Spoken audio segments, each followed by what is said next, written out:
What's going on, guys?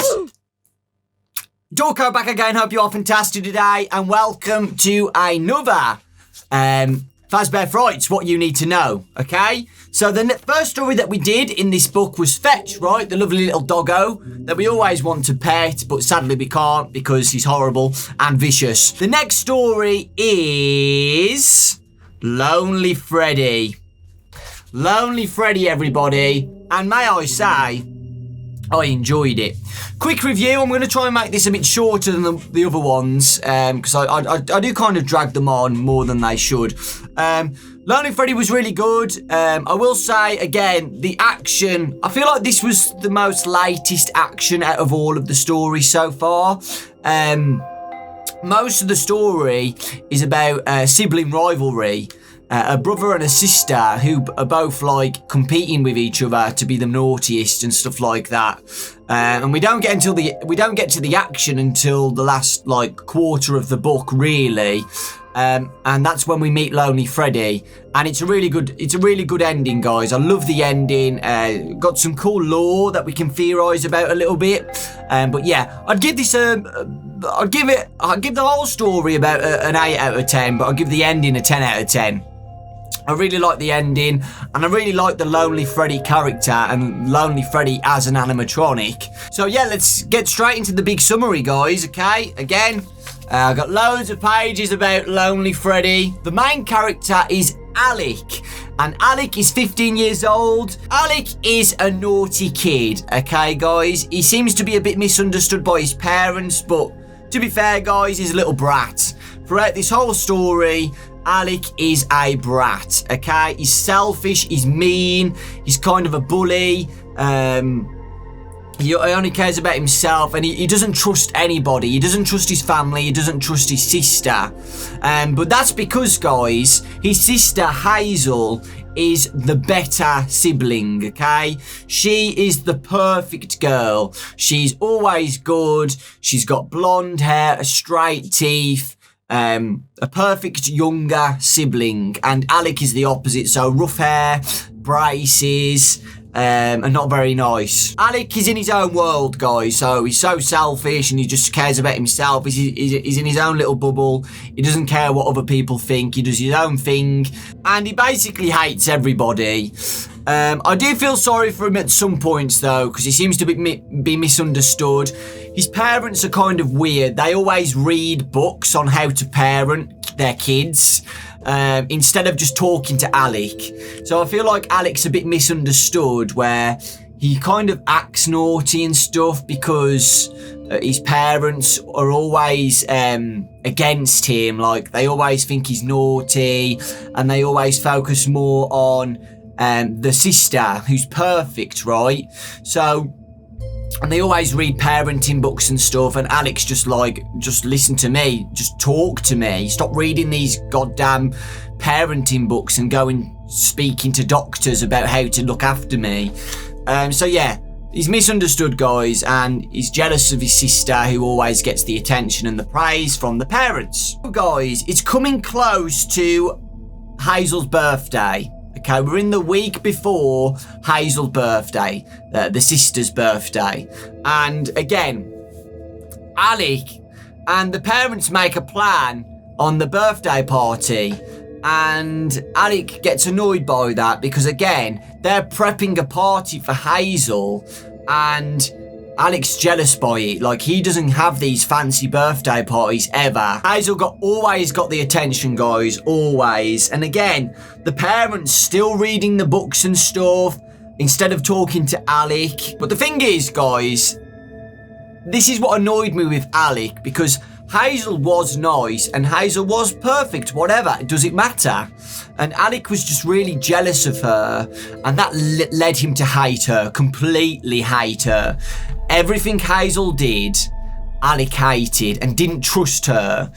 Alec thought Hazel was putting on a show, like she was pretending to be perfect and everything, but deep down she was mean and horrible. And anytime Hazel was nice to Alec, he always shrugged it off, and that led him to do some stupid things later on in the story. For example, something really nice that the sister did, Hazel, was she stole the parents' book, parenting book, and gave it to Alec in the middle of the night. You know, and again, Alec was just really horrible to Hazel. Plan A was like just a parenting book on how to make Alec turn good, which is literally impossible. You can't do that. Alec didn't trust her. Alec thought that Hazel was up to something again, but Alec was like, okay, I'll play along. Throughout this book, guys, Alec is really horrible to Hazel. So he goes like, I'll play along with you, in his head, he's like, I'll play along with you, Hazel, and then I'm going to expose you for the horrible girl you are and stuff like that. He's just in denial with his own head all the time, thinking that Hazel's a bad person when she's not. So they come up with a plan together. They actually align, and the plan is for Hazel to be naughty for the whole week and Alec to be good. I don't know why they do it, just a bit of fun.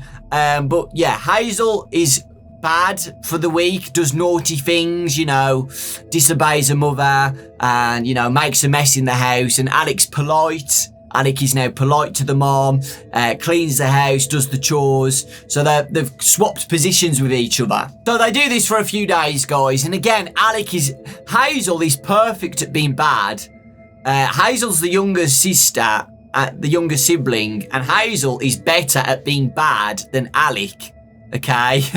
So it's kind of funny how Hazel's even perfect at being bad, but again, Alec doesn't like it, okay? Even when Hazel's been a bad, you know, kid, Alec is jealous by it, like, you know, he's really stupid, guys, honestly. I don't like Alec in this book at the start. You know, he's really ignorant. Then we learn, guys, that the party plan is that Hazel is having her birthday party on the Saturday at Freddy Fazbear's Pizzeria, okay? And again, Alec keeps thinking that Hazel's up to something. Why does Hazel want to do this plan with him for Alec to be good and her to be bad for the week? What is Hazel up to? And again, it's Alec's mind just playing over and over again, thinking Hazel's a bad person when she's not. You'll learn more about that later on, why Hazel wanted to do this. It's wholesome, by the way. It is a good thing. She's not bad, okay? I'll tell you that now. But the thing is, guys, this is where I was like a bit, you know, this is where things get better for me towards Alec, okay? Because they're doing things together all the time now in the house, pretending to be bad, they're actually enjoying it together as a brother and sister. And Alec starts to realise that, okay? Alec starts to enjoy the company of Hazel. Because for years, guys, Alex hated Hazel, okay?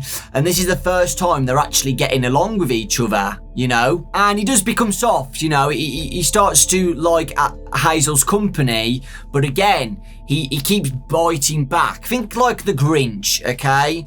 So at first, the Grinch hates Christmas. You know, there's some points in the film where the Grinch starts to become soft, but then he like hides it back. Do you know what I mean? So that's how Alec is. So Alec is starting to warm towards Hazel, but he keeps like going, no, she's tricking me. She's up to something. And that's going to bite him in the butt later on. And then he just goes back. He goes back even worse, guys. So when he starts to become soft, he gets angrier about it. He's like, oh, I don't trust Hazel. I've still got vengeance on my mind. You know, I'm going to put revenge on Hazel for no reason. What's Hazel done apart from just being a sister and just being good? On the Wednesday, guys, in the week, they go to Freddy Fazbear's Pizza, the whole family, to prepare the party. And at this point, guys, the parents are in a wreck. The mom is in a wreck because, you know, Hazel's been naughty for the past few days and Alec has been good. Her mind is like, what the heck's going on? And she's a bit, you know, tired of this now. But again, surprisingly, guys, Alec and Hazel are playing together at the pizzeria. They're playing skee ball with each other. Hazel is having a lot of fun with it, but Alec is enjoying it for the opposite reason. Alec's enjoying playing skee ball with his sister because he wants to win and he wants to beat Hazel at everything. Alec always wanted to have a birthday party at Freddy Fazbear's Pizza, but he never had because he didn't have enough friends. Okay, Hazel had so many friends and stuff that she could have the company to have a big party at Freddy Fazbear's Pizza. Alec always had like a house party with a few friends at a pool party. But Hazel, interestingly, guys, remember this because I want to theorise about this later on. Hazel has had her birthday party at Freddy Fazbear's Pizza for the past 4 years at the same location, which is interesting. Also, guys, at this location, there's a different variation of Foxy, okay? And the Foxy here, guys, is called Yarg Foxy, like Yarg Foxy.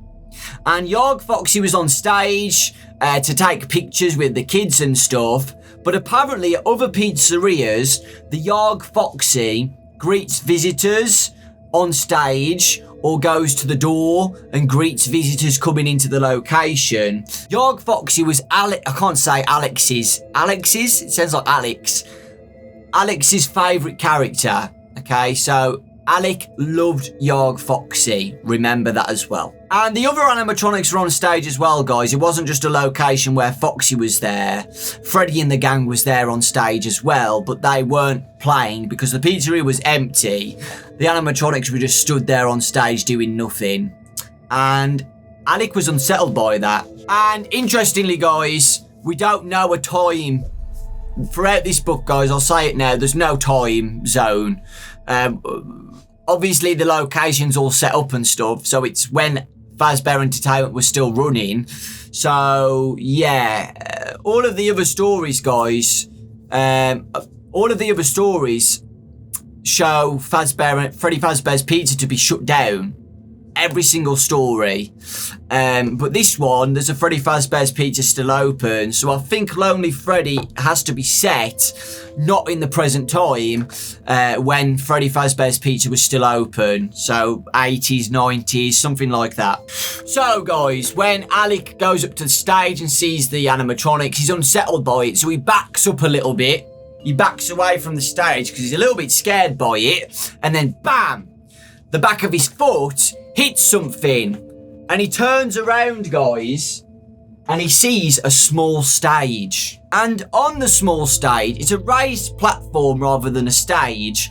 On the raised platform, guys, is Lonely Freddy. Let me read some to you guys when he encounters Lonely Freddy for the first time. He turned to find himself uncomfortably close to a raised platform holding a smaller version of the bear on stage. Only this bear had an unlit sign over it that read, Lonely Freddy. It was a weird name for a toy, but the weirdest parts of it were harder to define. The bear stood stiff, almost at attention. Its eyes stared straight ahead at the stage, but Alec had the strangest feeling that it was still watching him. So the stage is there, and Lonely Freddy's there. In between them is Alec and Hazel arguing. They're having an argument about, Alec being jealous that she's having a party here again. And then Hazel's like, our mum and dad really try hard for you, They try so hard. Do you remember when dad took so much time to organise a camping trip for you to go to? So the parents do care about Alec, guys, but Alec is just, he's a kid and he doesn't see that. And while they're arguing, guys, his eyes drifted again to the bear. Alec got the strangest sensation, like he wanted to move their argument elsewhere. Lonely Freddy, Alec thought to himself, more like Nosy Freddy. So he feels like Lonely Freddy is listening in to their conversation, which is really creepy when you think about it. Hazel goes away, guys, and then Alec says this to Lonely Freddy. What are you looking at? He snarled at the bear, and he had to suppress a chill because he swore he had seen a reflection in the bear's eyes, almost like a flash. So, yeah. He sees a flash in Lonely Freddy's eyes, like he is active and he is listening to the conversation. So, yeah, I think you know where this is going, guys, Lonely Freddy is a weirdo and things are going to happen later on. So the party prepper, guys, who's at the location, talks about a wind tunnel. When I was at Chuck E. Cheese back in December, I'm pretty sure they had one of these. It's a big wind tunnel, guys. You go into the tunnel and a fan's at the bottom and it sprays up tickets and you have to catch the tickets and then you come out and you win the prizes, right? There's one of those at this Freddy Fazbear's Pizzeria. And if you get a specific ticket in the wind tunnel, you get a Yarg Foxy. The best prize in the location is a Yarg Foxy plushie. Alec is really like annoyed now inside his brain. You know, he's like, oh my God, Hazel is going to get the chance to win my favourite character. What a spoiled little brat. And then Hazel says no. Hazel interestingly says no to doing the wind tunnel at first. And Alec sees that and he's like, oh my God, what a spoiled little brat. Do you know what I mean? She's doing this for a reason. What is she up to? Why doesn't she want to do it? I mean, I think it's because Hazel doesn't want to upset Alec, to be honest. Okay, guys, I've got another bit of information about Lonely Freddy. Okay, guys, this is what Lonely Freddy's purpose is in the location, if you wanted to know. Because, you know, why is there a Lonely Freddy in the location in the first place? Let me read this to you. The prepper bent her elbow and stationed her hand palm up toward the bear that looked identical to the one Alex stared down between the stage and the arcade. Same stock straight posture. Same dead stare into the distance. This is Lonely Freddy, the party prepper began, reading a script from memory in a tone somewhere between apathy and contempt. At Freddy Fazbear's, we believe that no child should have to experience the wonder and delight of Freddy Fazbear's Family Pizzeria alone. Using patented technology and a touch of that Freddy Fazbear magic, your child can engage in a getting to know you session with the bear. Freddy will learn all about your child's favourite things, just like a true friend. For the safety of your children, we must ask that you refrain from climbing on, riding, or otherwise mistreating the Lonely Freddys. Parents and or guardians assume full responsibility for the health and welfare of their children in the presence of this technology. So yeah, guys, this Lonely Freddy is made for lonely kids. So kids who are left out at parties and stuff, they can go to Lonely Freddy, walk around with him, have fun with Lonely Freddy when they're alone, okay? And Alex like, well, I'm quite alone, so, you know... so yeah, which is going to lead later on to some things. But yeah, Lonely Freddy is made for lonely kids at the pizzeria, okay? And Lonely Freddy is is made to talk to the kids. So, what's your favourite colour? You know, stuff like that. And, you know, just to interact with the animatronics, do you know what I mean? Okay, guys. And then after this, guys, Alec has a new plan. Alec again wants to expose Hazel because Alec again thinks Hazel is a brat, a spoilt brat, and he wants to show that. So his plan is to try and make Hazel go into the wind tunnel to try and get the Yarg Foxy, okay? The Yarg Foxy ticket. That's how to win the prize, right? And he wants her to go in it and hope that Hazel doesn't get the Foxy ticket and then hope that Hazel becomes a brat and starts crying and stuff and's like, I want that Yarg Foxy, just to show everybody that she's a brat, okay? And again, Alec and Hazel throughout the week, the Thursday and Friday, they still play the role of being opposite kids, naughty and bad. Hazel's still really naughty, Alec's still good. Alec sometimes feels a bit guilty for seeing somebody else be bad and, you know, upsetting the mom. Alec starts to feel a bit guilty about it, but it's kind of like faded away then, because Alec is then impressed by Hazel. He's impressed that Hazel has been this naughty, and they start to get close again, okay? So Alec is still fighting with, you know, his mind. Do I want to get close with Hazel? Do I not want to get close? Hazel's really impressed me, you know. She can be really bad towards our mom and dad, you know. But again, he bites back and he closes that fort up. Still hates Hazel, okay? But then, guys, it's Saturday. It's Hazel's birthday. And this is the point where I'm like, okay, Alec is starting to get nice now. Okay, so in the morning on the Saturday before the party, Hazel comes into the room, and Hazel was a bit sad that it's the end of their plan. They only wanted to be naughty for the week, okay? Swap personalities. And Hazel's sad in the morning because Hazel wants to keep doing it because they're spending time with each other, right? Hazel and Alec are starting to form a relationship with each other. And Hazel's sad by that. And Alec sees that. And, you know, he saw that Hazel was upset by it, and then he says happy birthday to her, and then Hazel's happy again. So, you know, Alec is starting to, you know, like Hazel now. This is good. The relationship is starting to form finally, and Alec's starting to be a bit nicer. But it stops again, guys, okay? So they go back to the pizzeria on the Saturday. It's Hazel's birthday now, and there are lonely Freddies around the location, guys. There's a lonely Freddy with a couple of kids walking around the location, which is really cute. I really like Lonely Freddy, and you know how he's programmed to interact with lonely kids. I love it. It's a really nice concept. With kids who don't have any friends, right? And Alex sees some of the lonely Freddies around the location, which is really cute for now. So yeah, Hazel is back to being nice at the party because, you know, they're back to normal now. Hazel is being nice and polite to the mom and dad, saying thank you to the family and friends for giving her gifts and stuff.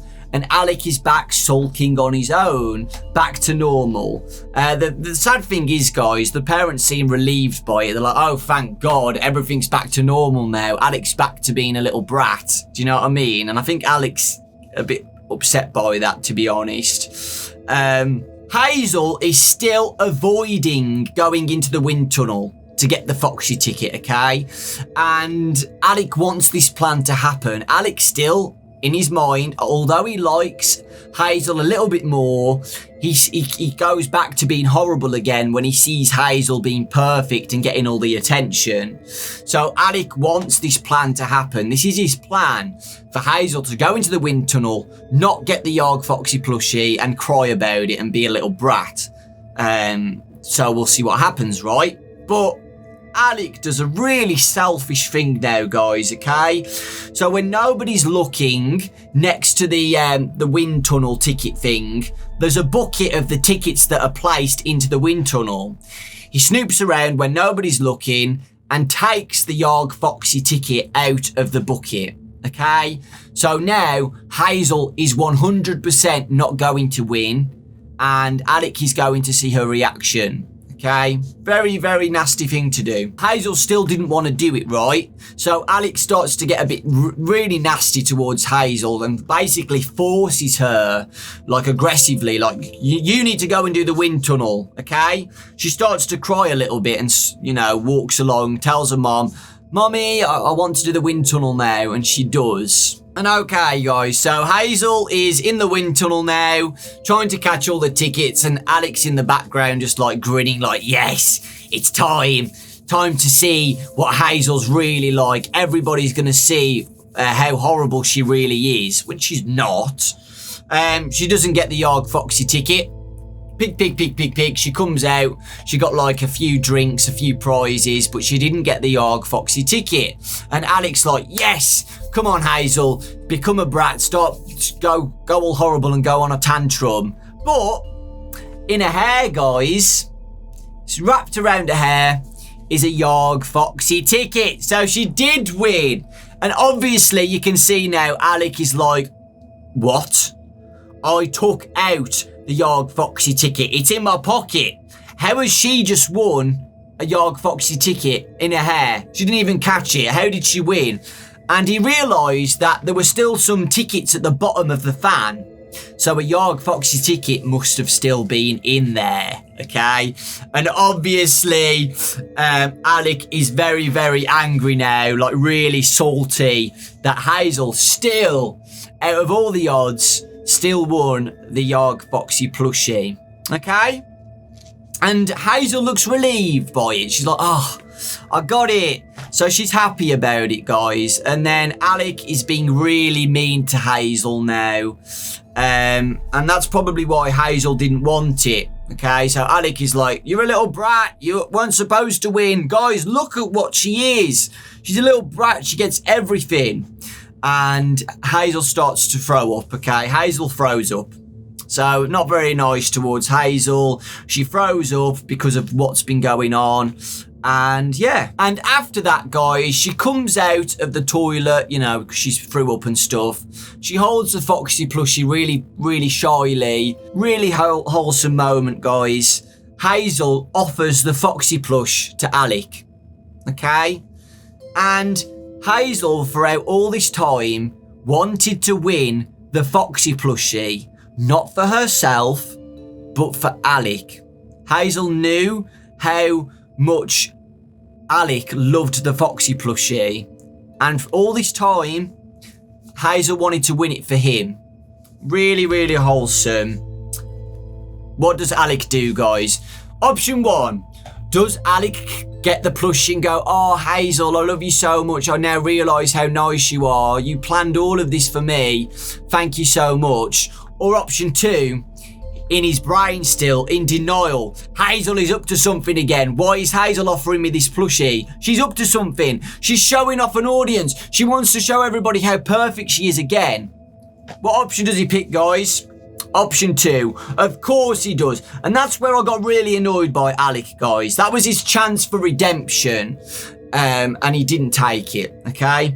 And even worse, guys, he snatches the Foxy plushie off Hazel, and the arm tears and some plushy fluff comes down on the floor and makes Hazel cry. Full on, Hazel starts crying now. The plan, it was all a plan, guys. The reason why Hazel did this plan with him for the week was to get close to Alec.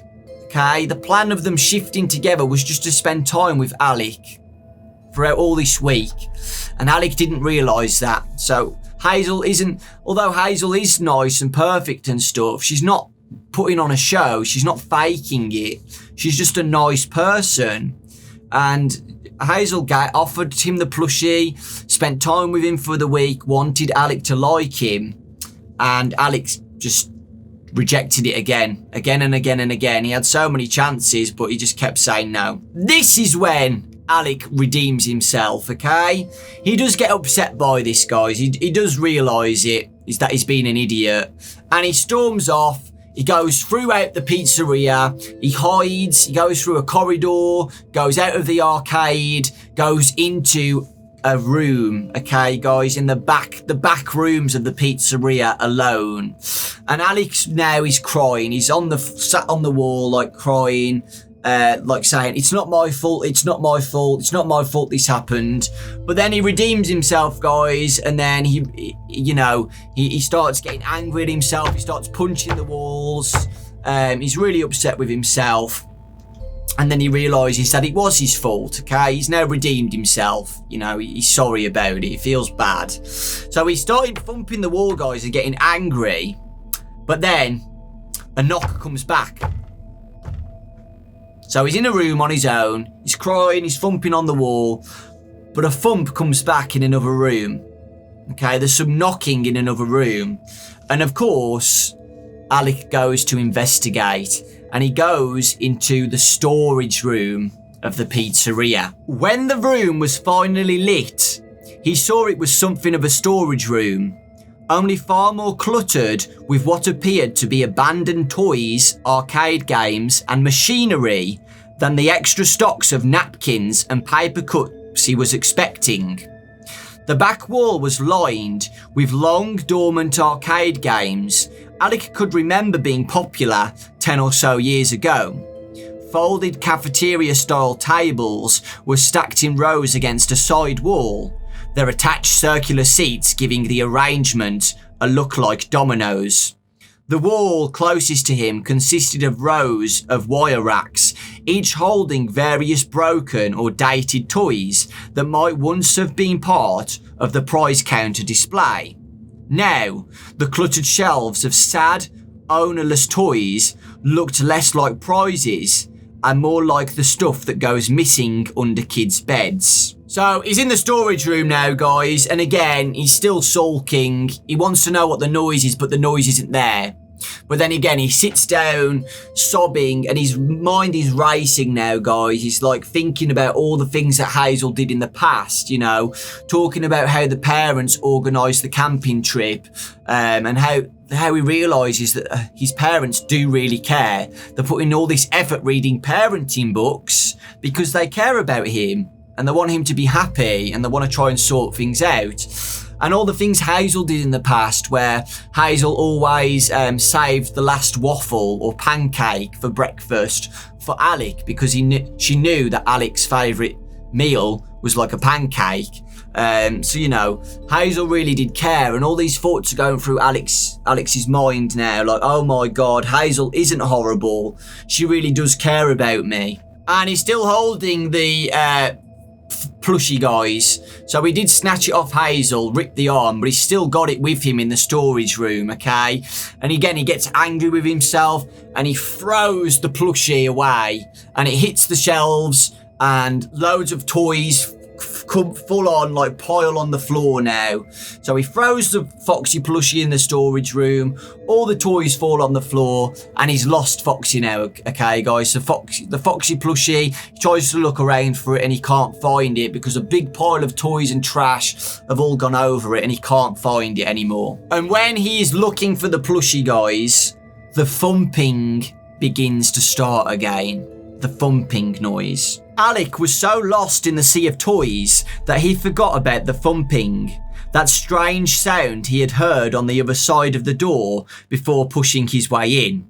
He had not heard it again since opening the door, but the thumping was back now, echoing from some part of the room he couldn't see. Now that he was behind the shelving unit, though, he could tell that the sound was coming from somewhere close by. He peered into the far corner of the room, in a cluttered area behind the very last shelving unit lining the wall. There, tucked into a shadowy corner, was a large green dumpster-type container, a padlock sealing the lid shut.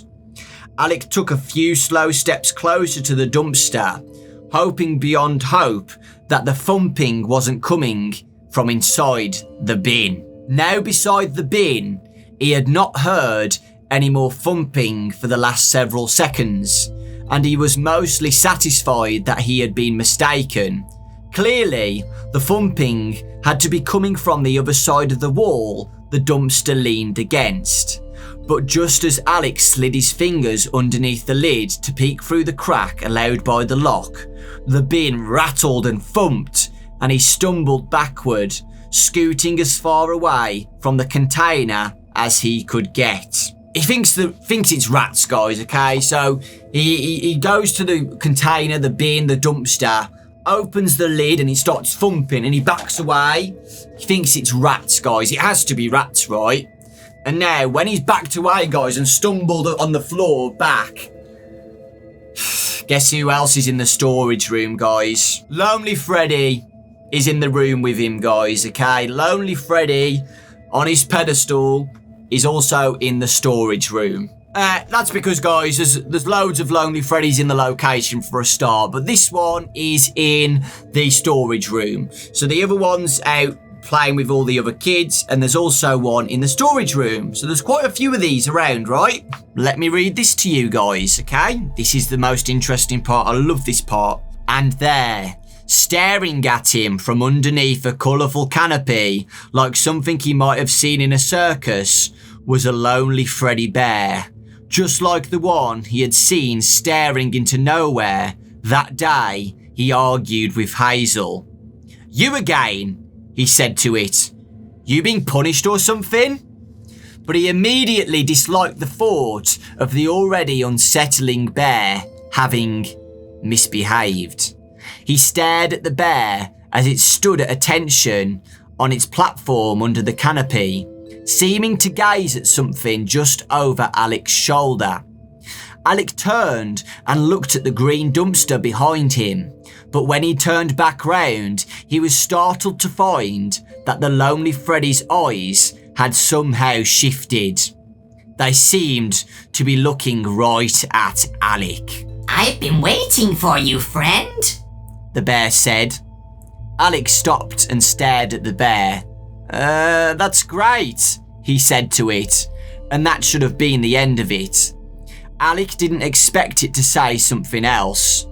We should be best friends. What? Alec said, looking a little harder at the bear. Was this how it was supposed to work? He thought it was supposed to be sort of interviewing him, but the bear wasn't asking him questions so much as it was telling him things. Very best friends, said the bear. Okay, Alec said, trying to brush off the chill that kept running up his arm. It's a stuffed animal, he said to himself. It's a stupid toy. But it was strange that no matter how many times he tried, Alec couldn't seem to stand up. He couldn't seem to look away from the bear. All he could do was sit there and stare at it as it stared back. Alec had never noticed the bear's eyes before. Had they always been that blue? And if he didn't know better, he'd think that they were almost glowing. But that was crazy. Then it started to ask him questions. What's your favourite colour? My favourite colour? Alec asked, almost as if he wasn't in control of his own voice anymore. My favourite colour is green. The bear moved immediately to the next question. Wasn't it supposed to share things about it too? What's your favourite food? Lasagna, said Alex, his answer automatic and immediate. What do you want to be when you grow up? A pro skateboarder. What's your best subject in school? History. It went on like that for what felt to Alec like hours, but it couldn't possibly have been that long. He was having such a hard time feeling the floor underneath him or the sensation in his fingers. It was like he was floating, like he was hearing every question drift to him from the end of a long tunnel. Then the bear's question took a different form. Who do you admire the most? My Aunt Gigi. What do you fear the most? The dark. What would you do if you were asked to hurt someone you love?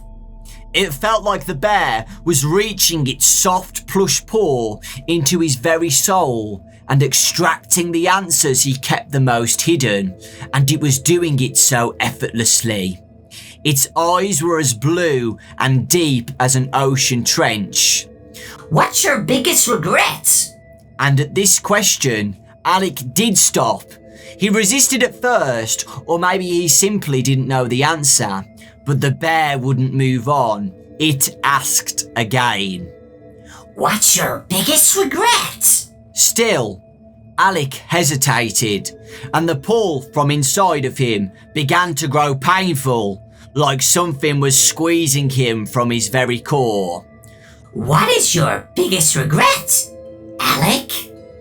With the pressure building from inside, he could barely breathe against the pain, and through the tiny spaces in his gritted teeth, the answer trickled out. Hurting Hazel. The pressure eased, and sensation eventually returned to Alec's body, warming his extremities all the way to the middle of him. But when his body breathed back to life, something felt fundamentally different. He stared hard into the blue eyes that had burned through his soul, and he searched for answers of his own, but he only came away with more questions because the blue eyes of the bear had suddenly turned light green. What's happening? He tried to ask the bear, because suddenly the bear seemed to be the one with all the answers, but Alec couldn't open his mouth. He stared, and the bear simply stared back. A panicky feeling began to rise in his chest. I just need to get outside, he thought. I need some air. But breathing wasn't his problem.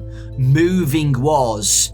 He tried to extend his leg to stand, but nothing happened. He wanted to push his palm to the floor to brace himself, but he couldn't. And at this point, guys, it's really sad. So At this time, guys, Lonely Freddy is staring at him. If you haven't gathered by now, guys, Lonely Freddy is making Alec not be able to move, okay? His eyes were glowing blue, asking Alec all of these questions, okay? All of these questions. Why? You'll find out later on in a minute.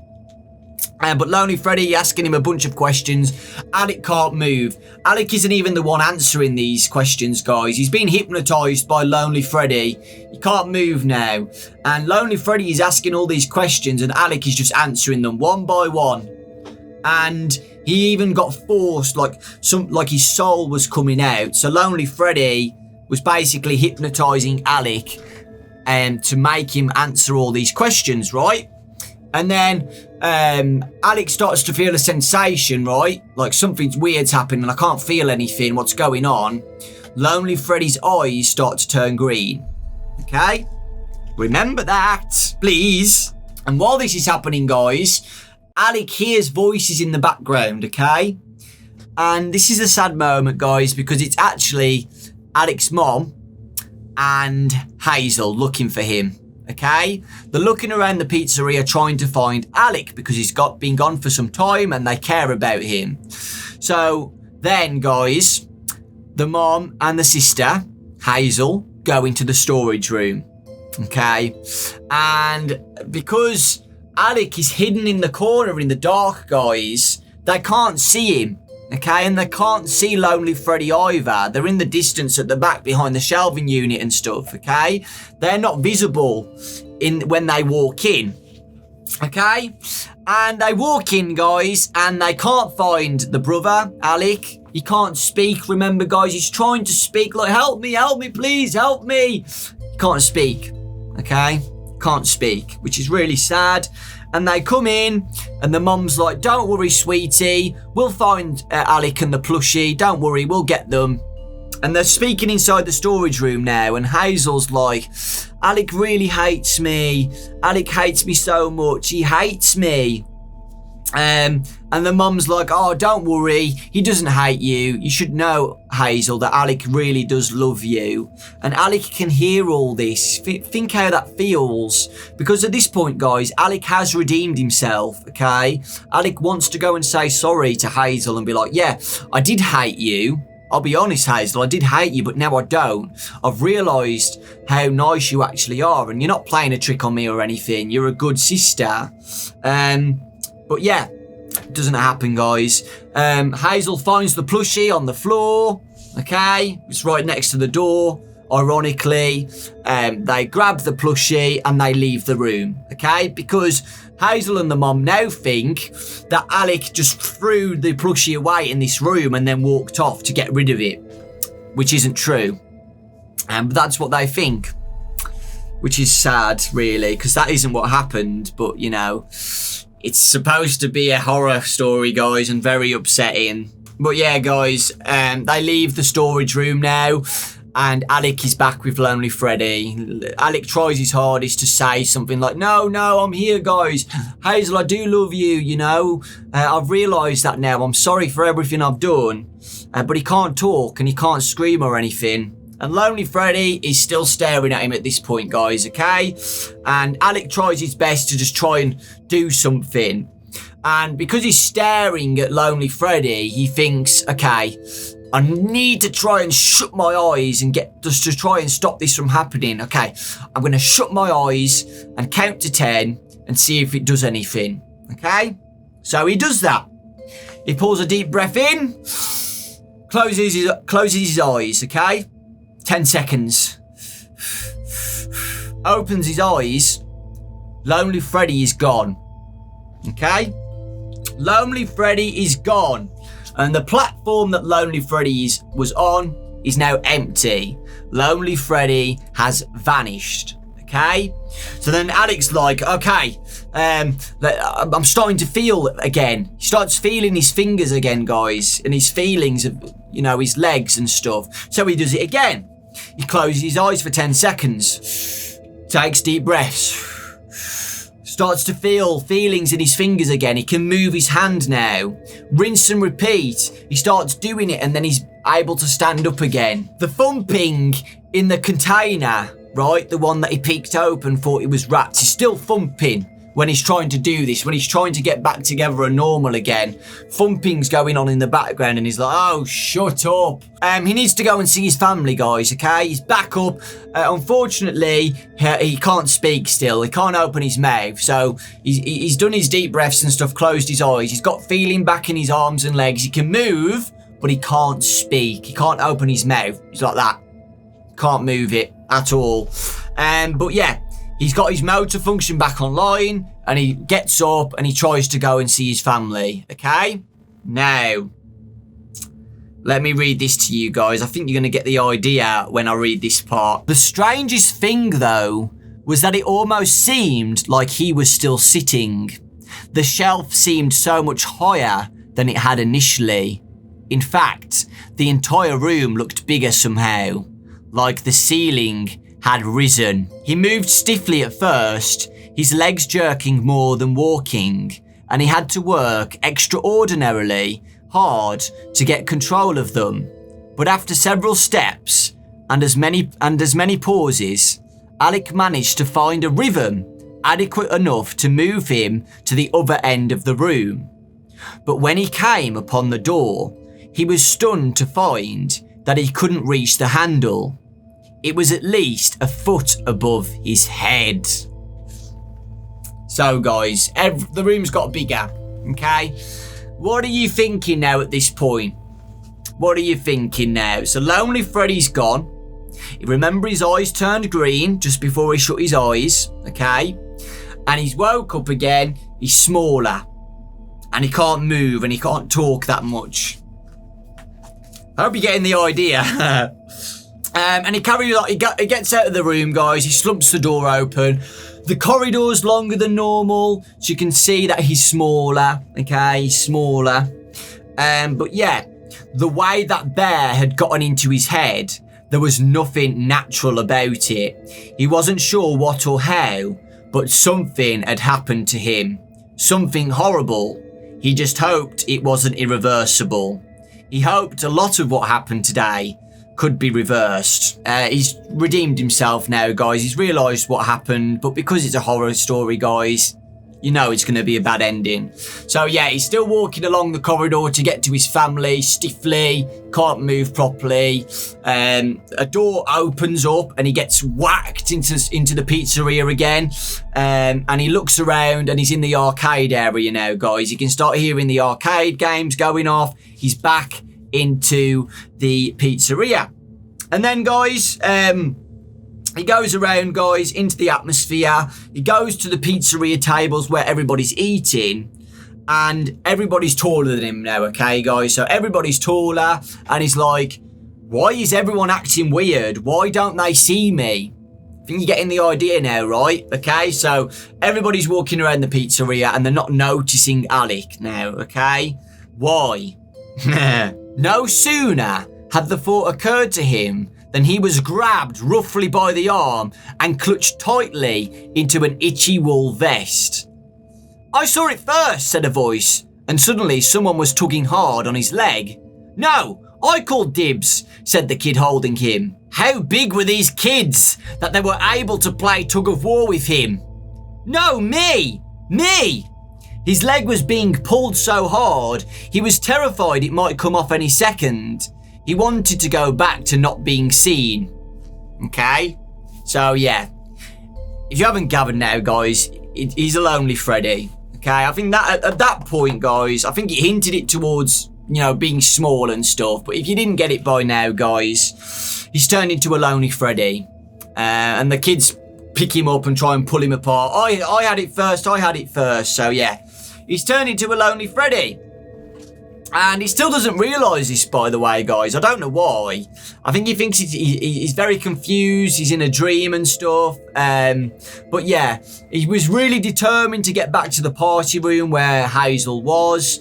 So he goes through the pizzeria under the tables, kind of like a comedy scene, really, where he's really small and he's going under the tables. Loads of food is going all over him from like the salad ranch dressing and stuff. He goes under the tables. And then, guys, he manages to get to the party room, okay? And let me read this creepy creepy text.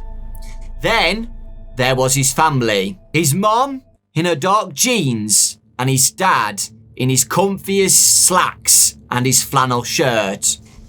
Aunt Gigi with her hair pulled back in her headband. And there was Hazel, her blonde ringlets hanging in front of her face, but still not obscuring the smile that couldn't help put light to the room. Her friends were leaning back in their chairs, rubbing their full bellies and rifling through goodie bags as they waited for their parents to pick them up. They all looked so happy. Hazel especially beamed. It was like someone had switched the light on inside of her again. She was all at once relieved of the burden Alec had placed on her by being himself. Except not the self he wanted to be. Not anymore. He wanted to be the reason she would smile like that more often. He was ready. That's when Alec saw that, in fact, he was the reason she was beaming. There, sitting across the table from his sister and their parents, was Alec.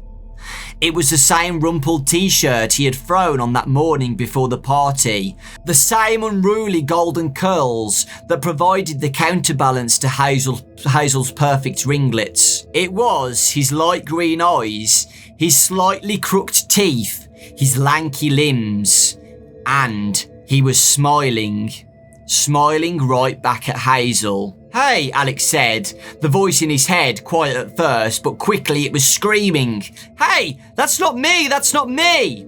So yeah, guys, they've switched places now. So Alec is now a Lonely Freddy, and Lonely Freddy is now turned into Alec, okay? Very similar to To Be Beautiful, when Eleanor turns into Sarah, okay? So it's probably an illusion disc going on, something like that. So yeah, obviously now Lonely Freddy Alec is very annoyed by this. So he tries to go and get the tension, but they're not looking at him. He tries to wave and stuff, and they're just not doing anything. They're not noticing him, which is really, really sad. So he goes over to a little girl called Charlotte, okay? And Charlotte is one of the girls at the pizzeria, and she has an allergy to chocolate, and she's been sick all day because she had chocolate, okay? So she's throwing up everywhere. Alec doesn't know this and goes to Charlotte, okay? And what does Charlotte do? Charlotte throws up all over Alec, Lonely Freddy, okay? Alec could barely see through the puke pouring in rivers over his eyes, but the sound of his mum's voice was such a relief. In a minute, this whole insane day would come to an end, and he would be able to rejoin his family. "Oh, gross!" someone shouted, and to his horror, it was his own sister. She puked on one of the bears. "Wait, what? Hold on, I'll get one of the staff to come and clean it up," their dad said. "Here, let me help," Aunt Gigi said, and he watched from his view as beautiful, wonderful Aunt Gigi hurried to his corner of the room.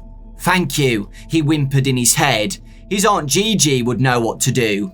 But instead of coming to Alex's aid, Aunt Gigi gently pulled Charlotte from her chair and sat her on the bench closer to Hazel and the fake Alec, who passed napkins to her so she could clean herself up. "Have some water," Hazel said, offering her a cup. "Here, you got some in your hair," the fake Alec said. Then he turned to Alec. His eyes, his stolen green eyes in his stolen body, gleamed at Alec as he stood in the corner, dripping in vomit, watching his family welcome him into their fold. And then the fake Alec smiled. "Yes, just over here. Sorry, I think we ruined one of your bears." Alec heard his dad say from outside the room, and just then, a Freddy's employee arrived with a mop and a bucket. "No, not a problem, sir. We'll take care of this mess. You just go back to enjoying your party." And with that, Alec was tossed into a bucket and rolled away. His vision still obscured, but not too much that he didn't see the fake Alec wink at him from the table before returning his attention to a smiling, laughing Hazel with her smiling, happy family. So yeah, guys, Charlotte puked all over Alec, the lonely Freddy, and Alec knew, the fake Alec was smiling at the lonely Freddy, knowing what's happened. The employee grabbed lonely Freddy, put it in the cleaning bucket, and drifted away, and in the distance, Alec sees fake Alec wink at him while he's drifted away back into the cleaning room. Okay, guys, I'm going to read this last part to you guys and then we'll end it there, okay, guys? So, yeah, Alec's been taken away in the cleaning bucket and he looks in the mirror in the toilet, okay, guys? So, there, in the reflection, stared a blue-eyed 2-foot Freddy Fazbear, its hair matted and starting to crust over with puke, its arms extended and ready for a hug. This can't be. This can't possibly be. But Alec had no time to contemplate what it was and what it wasn't. Before he knew it, they were on the move again.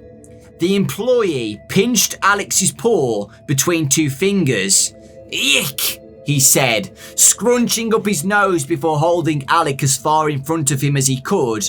"Into the bin for you," he said. He kicked open the men's room door and travelled quickly down the hall to the storage room Alec had escaped to earlier. "Wait," he tried to say. "Wait!" But as ever, it was no use. The employee pulled a collection of keys from a retractable cord on his belt loop as he made his way to the very back of the storage room towards a familiar, large green dumpster. Which one is it?" he muttered to himself before landing on the right one. "Aha! Here it is." Then, the employee stuck the key in the padlock over the bin's lid, and with a sharp turn to the left, the padlock sprang open. "Have fun with your little buddies," he said, and released his pinch on Alex's paw, sending him falling through the air and into the bin. The light from the room illuminated his surroundings in the bin, long enough for Alec to see why it hadn't hurt when he fell in. His fall had been broken by dozens of plush bears that looked exactly like him. Dozens of discarded lonely Freddys. "Nighty-night," the employee said, and just like that, the light above him extinguished with the closing and locking of the lid. Panic seeped into Alex's paws, or what might have been once paws. In his head, he screamed and screamed, but in the end, the only sound that crept from his unhinged stuffed bear mouth was the tiniest squeak. "Help!" he thought he heard himself say. Then, he realised it hadn't been him at all. It had been the bear beside him in the bin. Then, it was the bear on the other side of him. Pretty soon, it was every bear in the bin. Their thin, muted screams for help swallowed by the metal and darkness that entombed them. Alec and his new friends. Dozens of the lonely ones. And there you go, guys. That ends the story. What do you guys think of that? I thought that ending was really sad and really creepy. Just like a Goosebumps story, okay, guys? So, to summarise, really quick summary, guys. So, Alec and Hazel have a sibling rivalry. Alec hates Hazel. They have a party at the pizzeria, and again, Alec still hates Hazel, rips open the Foxy plushie, goes into the storage room at the pizzeria, feels really guilty about what he's done. He comes across Lonely Freddy. Okay, Lonely Freddy is an animatronic programmed at the pizzeria to help support lonely kids at the pizzeria. They're programmed to ask questions about each other. So, what's your favourite colour? Mine's red. Oh, mine's blue. You know, just some company with each other, okay, guys? And there's one in the storage room. And then Lonely Freddy's eyes are bright blue and they can hypnotise people, okay, guys? And Lonely Freddy hypnotises Alec. So the eyes are really bright now and hypnotising Alec. And during this hypnotise scene, guys, Lonely Freddy is asking Alec a bunch of questions. What's your favourite colour? What's your favourite food? What's your favourite family member? This and this and this and this and this. Loads of questions are being absorbed by Lonely Freddy. Lonely Freddy is getting as much information of Alec inside of him as possible. Why? You know now, because Lonely Freddy's plan is to turn into Alec, okay? So Lonely Freddy needs to know all of this information because it's going to look really weird that Alec's going to return to the family and not know anything.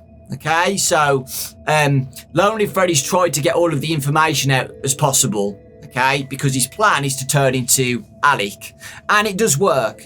So when he's got all the information he needs, you see Lonely Freddy turn into Alec slowly, okay, and we don't see all of it, but we see Lonely Freddy's eyes turn green because Alec's eyes are green, okay. So Lonely Freddy starts to form into Alec, his eyes turn green, but before we know it, Alec closes his eyes to get rid of him, and he thinks it works, and Lonely Freddy's gone. What Alec doesn't know is that Lonely Freddy, in that time, when Alec's eyes were closed, Lonely Freddy walked out of the room and went to the family as fake Alec, okay?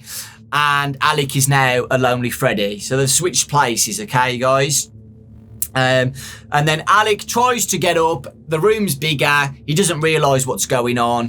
He goes to the family again to say sorry for what he's done. But fake Alec is there, okay? And everybody's happy. So the family do not know what's gone on here. Fake Alec is being Alec. The sister's happy again. They're a happy family now. And Alec doesn't redeem himself, okay? Alec as Lonely Freddy gets shoved into the dumpster where loads of other Lonely Freddys are screaming for help, okay? So Alec, in this story, is not the first victim of a Lonely Freddy. Dozens of other Lonely Freddys in the dumpster, guys, are calling for help. Help me, help me, help me. So Alec is not the only victim that this has happened to, okay? All of the Lonely Freddys at the location have programmed to do this, okay? It's really weird, isn't it? And that ends it, guys, okay? So loads of other victims at this pizzeria, guys, have been, replaced by Lonely Freddys. So other kids around this area are now Lonely Freddys. Alec is not the first victim that this has happened to, okay? As we know, because in the dumpster, loads of other Lonely Freddys are calling for help. Now, I had a tiny thought about this, guys, and I don't know whether it's true or not, but I actually kind of thought that maybe Hazel is a Lonely Freddy as well. Hazel has been having parties at this pizzeria for years, okay? And Hazel's perfect. Everything Hazel does is perfect, okay? And it made me think a little bit like, if Hazel's so perfect and everything, maybe she is a Lonely Freddy as well, but we don't know, okay? It's never said. But I just thought, think about that as well. Might be a little twist later on in the stories. Maybe Hazel is a Lonely Freddy as well. But yeah, it's quite sad how other kids have had this happen to them, okay? Dozens, 12 plus Lonely Freddys are in that garbage area, screaming for help. Forever. And that's what the thumping was, guys, in the storage room. It was the Lonely Freddys trying to get out of the dumpster, but it's locked. They can't get out. That's what the thumping was. Loads of spirits of the kids, inside these Lonely Freddy animatronics. Very sad, guys. Very sad. But yeah, that ends the story, guys. Like I said, I really enjoyed this story. Let's talk about the lore a little bit, okay, guys? So, what lore can we get out of this? We can get the hypnotising bit out, okay? So, let's talk about Lonely Freddy for a little bit. So, Lonely Freddy has programming where he can hypnotise kids with his eyes, okay? Don't know whether if any other animatronics have that, but again, I've thought about the Funtime animatronics, if they can hypnotise kids to lure them into them. Something like that. Hypnotise kids so they can't move. Because Alec can't move when he's being hypnotised, guys. And during this time, all of the questions and answers are seeping out of Alec. So Lonely Freddy can learn more about Alec, then turn into him, and then become a family member. But why? Why does Lonely Freddy want to do that? It's so weird. It's just like Eleanor in To Be Beautiful. Why does Eleanor want to be a kid, you know? Because they're just programmed to do that. Lonely Freddy must have an illusion disc. There's no other thing that he could do. I mean, maybe the hypnotizing absorbs Alec's energy and soul. Maybe he took his soul and that's why he can turn into Alec. But I do think, again, it's an illusion disc. It's very sci-fi and very, out there. It's very really, really out there that a Lonely Freddy animatronic can turn into a kid. But it happens, guys. It happens. And Lonely Freddy turns into the kid. So it must be an illusion disc, or it must be more like sci-fi where he actually does turn into Alec by using his hypnotizing thing. So yeah, it's very goosebumpy. Very, very goosebumpy. And again, if this is an official animatronic in the book lore, someone has made these animatronics to do that. And, William Afton, again. William Afton must have made these Lonely Freddys in the book lore. I don't know whether Lonely Freddy exists in the video game lore, but in the book lore, guys, William Afton, again, made these Lonely Freddy animatronics to punish kids. Pain. All this pain that William Afton does. He doesn't even have to kill the kids now, okay? He doesn't even have to kill the kids. He freaking absorbs their souls in animatronics and makes animatronics turn into the kids just to torture kids. Just to program animatronics to do something like that is sick. I think that's worse than killing kids, guys. Imagine the pain and the suffering that these Lonely Freddy animatronics endure while they're trapped inside a dumpster for years, months on end. And they can feel pain, guys. These animatronics, these Lonely Freddys and Alec can feel pain. And when the kids are pulling Alec as Lonely Freddy, he can feel the kids pulling his legs and arms. So these Lonely Freddy animatronics can feel pain.